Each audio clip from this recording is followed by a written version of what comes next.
Quantas vezes você se pega sentindo um vazio na tua alma?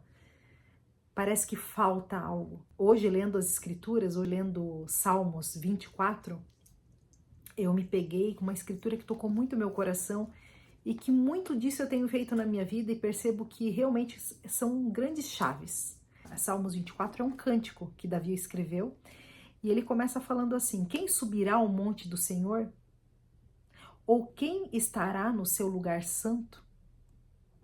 Então é isso que eu venho buscando, esse lugar santo, de intimidade, de mais presença. É orar e sentir que a minha oração subiu, que não bateu no teto e ficou, porque eu também já senti isso. Aqui ele dá 4 advertências para mim e para você. A primeira advertência que Davi nos dá para que nós alcancemos esse lugar de santidade é sermos limpos de mãos. E agora, o que é sermos limpos de mãos? As mãos simbolizam ação. Então, existem ações que nos levam mais perto de Deus e ações que nos afastam. Então, por exemplo, guardar a lei da castidade é uma ação que nos conduz mais perto de Deus. É fácil? Para quem é solteiro, por exemplo? Não, não é fácil. Na verdade, eu acredito que é um dos maiores poderes que Deus nos deu. É o maior poder, que é o poder de criação, de sermos co-criadores com Ele, trazer uma vida para a Terra. E por isso que esse poder é tão forte, esse instinto é tão forte dentro de nós. Mas é uma das leis que mais nos trazem limpeza, é guardar a lei da castidade. Outra coisa que nos torna limpos para entrar no monte do Senhor, ter essa intimidade, é sermos honestos em tudo que nós fazemos, sem trapacear, sem roubar. Nossa, Deila, mas roubar, eu não roubo. Mas roubar não é só ir na casa de alguém e pegar algo. É o que eu faço no meu trabalho, qual é o comportamento que eu tenho no meu trabalho. Eu posso hoje roubar horas do meu chefe. Né? O que eu faço no tempo que ele está me pagando? É ser honesto em todas as ações que eu tenho. É não agredir as pessoas também fisicamente, o meu filho, meu marido, os meus amigos. Agredir através das palavras, das ações, agressões físicas. Quantas vezes nós, mães, pais, nos pegamos agindo de uma forma inadequada com o nosso filho? É um puxão de cabelo, um puxão de orelha. Quem aqui nunca fez? Eu admito, quando eu olho para trás, eu sinto vergonha de algumas ações que eu já tive. Então, o primeiro passo é esse, sermos limpos de mãos. A segunda advertência que ele nos dá é sermos puros de coração. O que significa essa pureza de coração? É nós buscarmos agir como Cristo agiu. Tem relação com as nossas intenções, com as intenções do nosso coração. O que eu penso do outro? Quanto julgamento eu tenho para o outro, sendo que eu sei que eu não devo ficar julgando?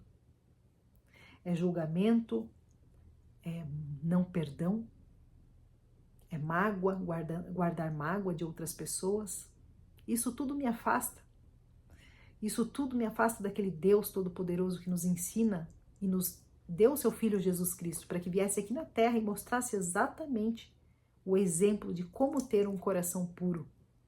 É não pensar mal das pessoas, é não sentir inveja, é não ter segundas intenções, mas agir com verdade. Isso é ser puro de coração. Agora, essas 2 advertências foram positivas. Agora ele vai dar 2 advertências negativas do que a gente não deve fazer. A terceira advertência é não entregar a nossa alma à vaidade. E o que é a vaidade? O que é essa vaidade? O que é o ego, né? É colocar a minha vontade à frente de Deus. Que eu cresça. Não, é que Ele cresça e eu diminua. É que Ele apareça através das minhas ações. E quando eu olho para a minha vida, eu percebo que enquanto eu estava tentando fazer com o meu próprio braço, eu tive 10 anos uma franquia de alimentação saudável. E sempre buscando, sabe, fazer e acontecer. E as coisas não iam. fiz uma transição de carreira.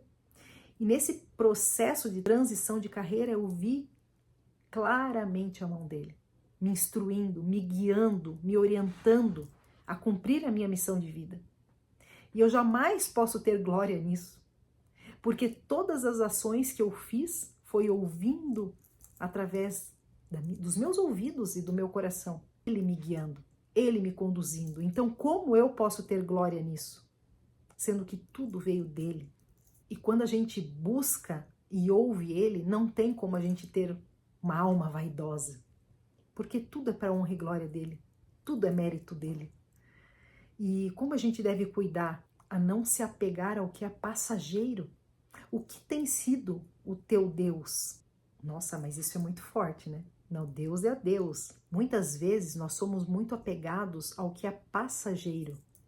Dinheiro, carro, casa, apartamento, empresa, nosso trabalho. Quanto tempo a gente tem dedicado a tudo isso? E quanto tempo nós temos dedicado a nos tornar uma pessoa melhor? A fazer o bem para o próximo? A buscar imitar a vida de Cristo? Porque Cristo foi a materialização do que é ser um Deus.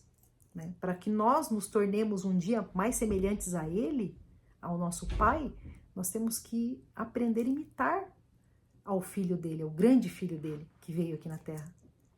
E eu te pergunto, quanto tempo você tem dedicado para o teu autoconhecimento?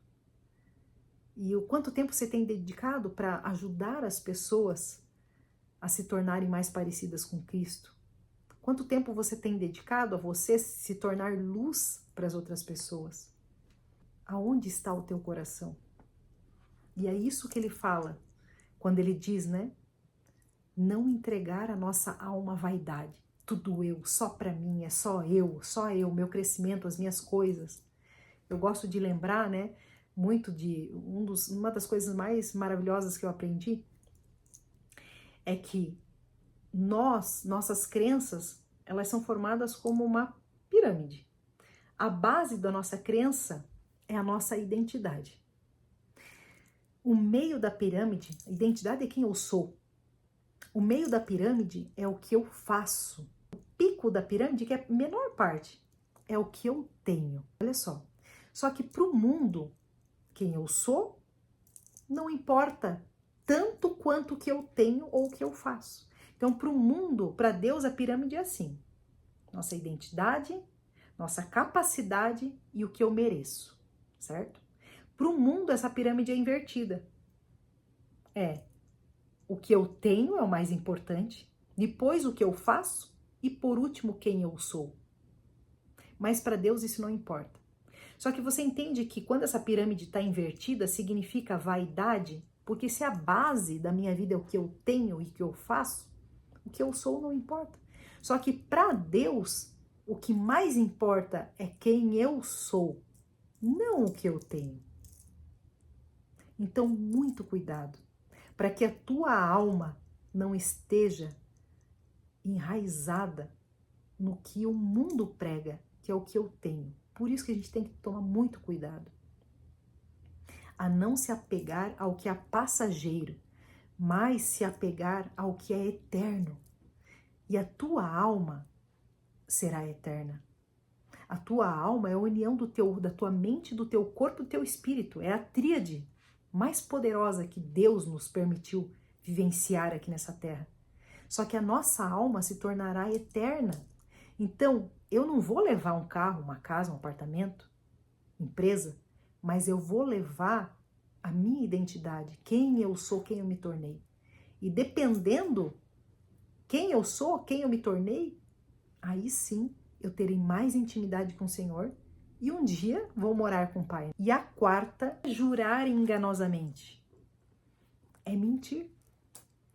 Quantas vezes nós mentimos para o outro e para nós mesmos? Quantas e quantas vezes eu já fiz isso? E eu falo para vocês e sinto até vergonha, porque essa é a minha maior luta hoje, não mentir para mim mesma. Quantas vezes eu me determino, decido, hoje eu vou fazer isso e aquilo, para ter uma mais alta performance, para me aproximar mais do Senhor. Essa vai ser a minha rotina. E quando passa o dia, eu olho e falei, nossa, eu menti para mim mesmo. Porque eu não cumpri aquilo que eu me determinei no meu coração a fazer. Ou quantas vezes você e eu estamos em casa, nosso filho liga, mãe, tá chegando? Tô chegando, nem saiu de casa. Eu sei, eu já fui essa. Hoje eu não sou mais. Eu busco não mentir nesses pequenos detalhes mais. Mas por muitos anos eu fui, não reconhecia que isso me afastava do Senhor.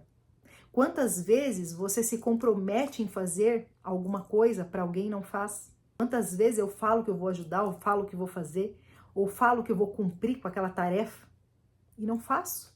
Eu tenho na minha agenda uma lista de coisas que eu venho arrastando para cumprir e não estou cumprindo. Furo o prazo. E isso me afasta. Por que me afasta? Porque quando eu olho para isso, para essas minhas atitudes, eu sinto vergonha, eu sinto culpa. E Deus não gosta disso. Nós precisamos estar vibrando em sentimentos maiores, amor, paz, alegria.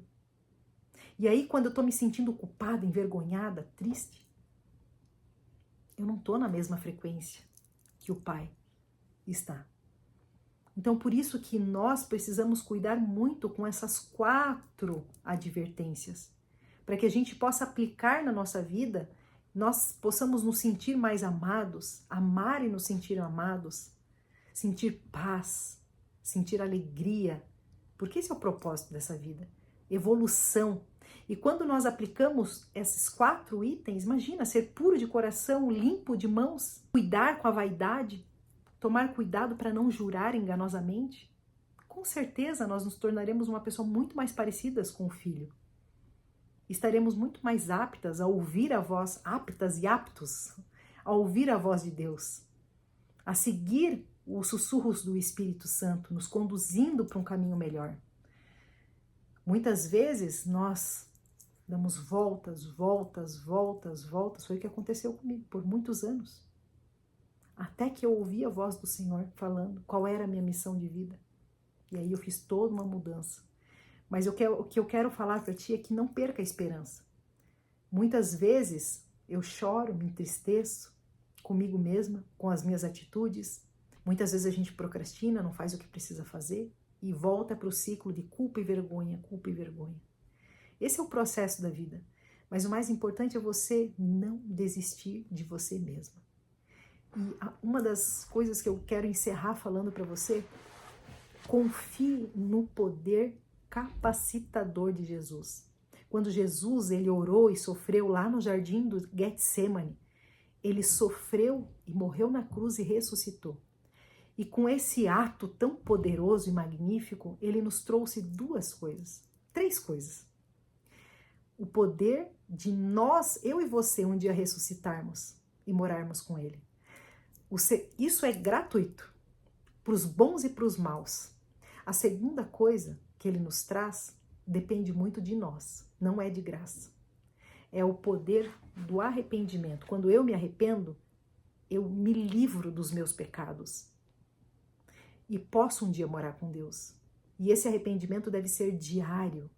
E esse arrependimento veio quando ele suou sangue por todos os poros.